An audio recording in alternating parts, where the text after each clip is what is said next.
মাছ মাংস যতই খাওয়া হোক না কেন, ভর্তার স্বাদের উপরে কিছুই নেই। যারা ভর্তা খেতে পছন্দ করেন তারাই জানেন যে মাছ মাংস যতই মজার হোক বা রান্না হোক, কিন্তু ভর্তা হলে এক প্লেট ভাত আরো বেশি খাওয়া হয়। দিন দুপুরে আম্মু জিজ্ঞেস করে যে কি রান্না করবে, কি খাবো। তো বললাম আজকে অন্য কিছু রান্না করার দরকার নেই, আজকে ভর্তা বানাও। তো সেই অনুযায়ী আজকে পেঁয়াজ মরিচের ভর্তা বেশি করেই বানাচ্ছি, একটু যাতে মরিচ ভর্তাও খাওয়া যায়।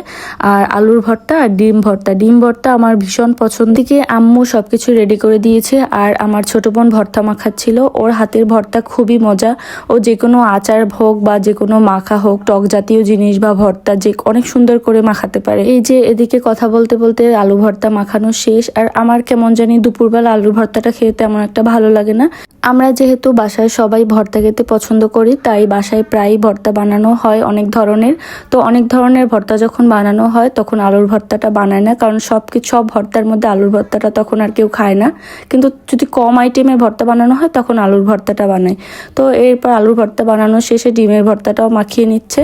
আর ডিম ভর্তা একটু বেশি তেল দিতে হয়, বেশি তেল দিলে খেতে ভালো লাগে। আর বাসায় যেদিন ভর্তা বানানো হয় সেদিন তাড়াতাড়ি ক্ষুধাও লাগে, এমনিতে ভাত খেতে ইচ্ছে করে না, কিন্তু ভর্তা বানালে গোসল করে খুব তাড়াতাড়ি ভাত খেতে যাই।